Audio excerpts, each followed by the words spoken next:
Hatchet Chapter 3, read by Mr. O'Leary. Yes, that's me again. Hello, guys.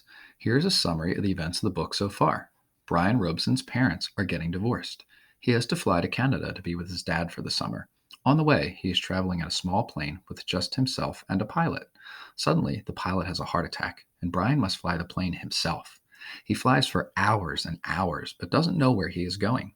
He realizes that the plane is going to run out of fuel soon, so he decides to try and land the plane on the edge of a lake.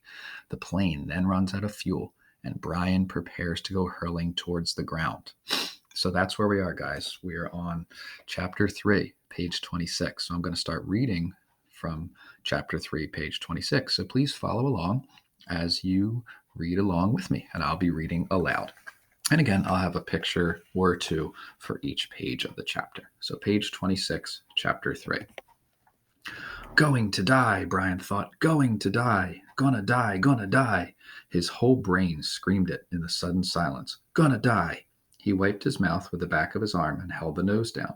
The plane went into a glide, a very fast glide that ate altitude, and suddenly there weren't any lakes. All he'd seen since they started flying over the forest was lakes, and now they were gone.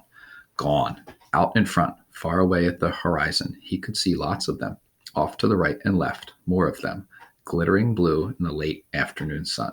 But he needed one right in front of them. He desperately, page 27, needed a lake right in front of the plane, and all he saw through the windshield were trees, green death trees. If he had to turn, he didn't think he could keep the plane flying. His stomach tightened into a series of rolling knots, and his breath came in short bursts. There! Not quite in front, but slightly to the right, he saw a lake, L-shaped with rounded corners, and the plane was nearly aimed at the long part of the L, coming from the bottom and heading to the top, just a tiny bit to the right.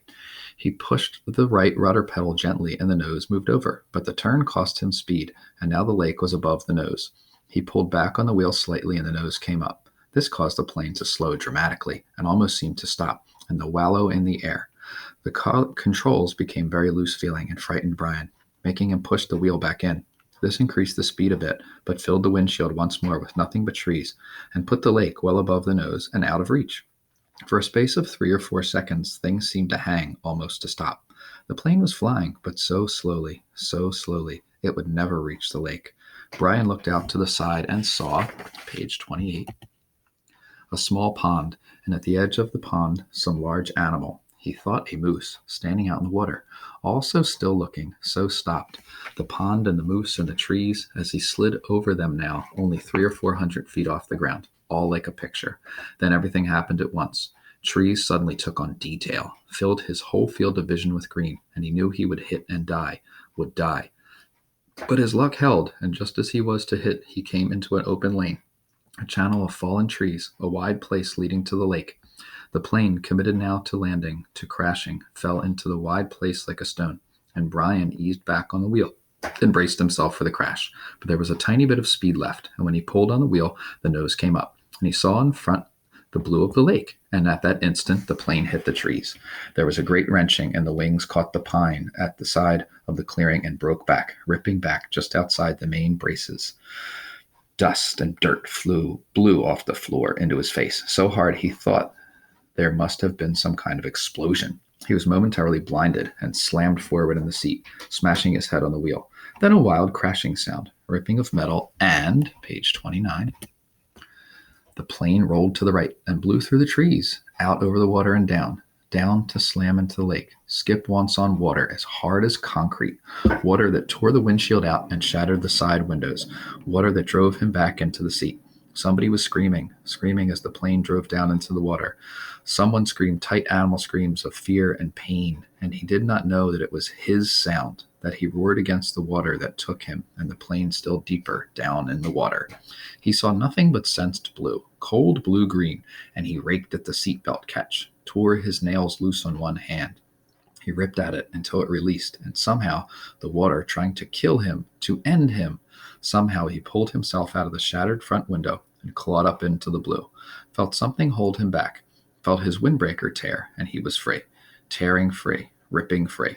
But so far to the surface, and his lungs could not do this thing, could not hold, and were through, and he sucked water, took a great pull of water that would finally take him, and his head broke into light, and he vomited and swam, pulling without knowing what he was doing, without knowing anything, pulling until his hands caught at weeds and muck, pulling, page 30, and screaming until his hands caught last in grass and brush, and he felt his chest on land, felt his face in the coarse blades of grass, and he stopped.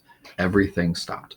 A color came that he had never seen before, a color that exploded in his mind with the pain, and he was gone from it all, spiraling out into the world, spiraling out into nothing. So that ends chapter 3 of Hatchet. At this point, that was a very short chapter, but at this point, Brian has crashed into the lake, but he does survive, and he's able to pull himself to land. So he's on land, but as he gets to land, he passes out. So as we pick up in chapter 4, Brian will be waking up, but he will be feeling some of the effects of the crash. So I will see you guys tomorrow for chapter 4. Make sure you do your assignment in Google Classroom, and feel free to watch this Screencastify again and again as many times as you need to hear me reading it, or just to take some clues from it to help you with your assignment. So great job watching today and reading, and I will talk to you guys soon.